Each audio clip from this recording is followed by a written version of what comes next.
Praise lord. దేవాతి దేవునికి వందనాలు. ప్రభు నామమున మీ అందరికీ నా ప్రత్యేకమైన వందనాలు, శుభాలు తెలియచేస్తున్నాను.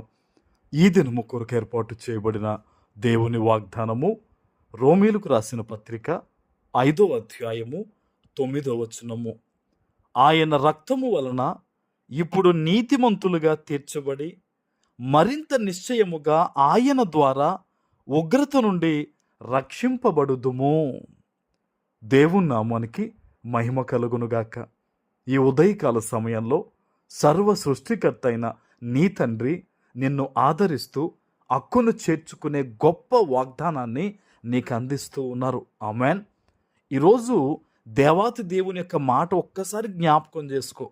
ఆయన రక్తము వలన ఇప్పుడు నీతిమంతులుగా తీర్చబడి, నిజమే కదా, నిష్కళంకమైన దేవుని రక్తమును ఆశ్రయించడం ద్వారానే మనమందరం కూడా నీతిమంతులుగా మార్చబడుతూ ఉన్నాం. ఆమెన్. దేవుడు తన రక్తమును చిందించి మనలందరినీ కూడా వెల ఇచ్చి కొన్నారండి. ఈరోజు నీ మీద బహుశా అపవాది యొక్క చెయ్యి వాడు అధికారం చెలాయిస్తూ ఉందేమో, కానీ నువ్వు యేసు రక్తాన్ని గనక నువ్వు ఆశ్రయిస్తే ఆ యొక్క అపవాది యొక్క చెయ్యి నీ మీద నుంచి ఈరోజు తొలగిపోతుంది. ఆమెన్. చూడండి, కొన్ని కుటుంబాల్లో ఇంకా చాలామంది రక్షణలోకి రాకుండా, దేవుడంటే తెలియక లోకాన్ని ప్రేమిస్తూ ఉండేవారు లేకపోలేదు. అయితే ప్రభు ఈరోజు నిన్ను ఉద్దేశించి మాట్లాడుతూ ఉన్నారు. ప్రతి మనిషికి మొదట కావాల్సిందేంటి? రక్షణ, ఆత్మరక్షణ.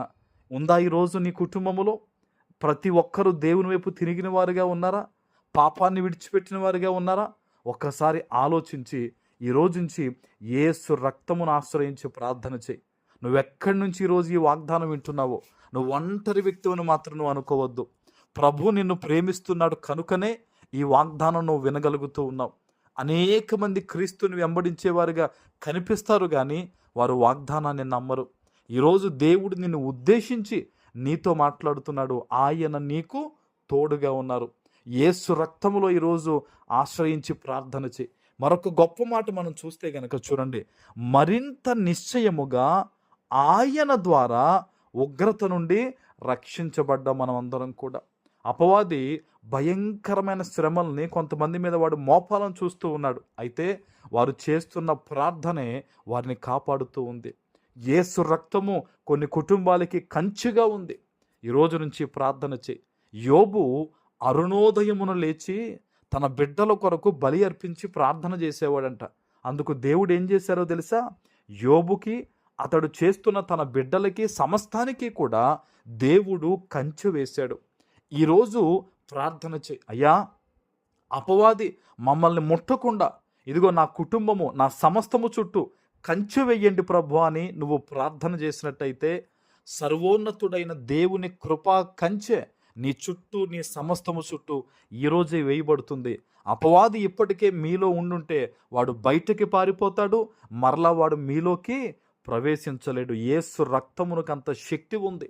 ఈరోజు దేవుడు నీతో మాట్లాడుతున్నాడంటే నీ పట్ల దేవునికి ఒక గొప్ప ఉన్నతమైన ప్రణాళిక ఉంది. రానున్న దినాల్లో దేవుడు ఇంకా నిన్ను ఆశీర్వదించబోతున్నాడు కనుక నమ్మకంతో ప్రార్థన చేయి. ముఖ్యంగా ఒక మాట చెప్తున్నాను, పరిశుద్ధంగా జీవించడానికి ప్రయత్నం చేయండి. దేవుని దీవెనలు మీరు పొందుకుంటారు. ఆమెన్. ప్రార్థన చేసుకుందాం. పరిశుద్ధుడా, ప్రేమ కలిగిన తండ్రి, మీకు వందనాలు. ఈ ఉదయకాల సమయంలో మీరు ఇచ్చిన ఈ గొప్ప వాగ్దానము ప్రతి బిడ్డ పట్ల నెరవేర్చి స్థిరపరచమని యేసు నామమున ప్రార్థిస్తున్నాను తండ్రి. ఆమెన్.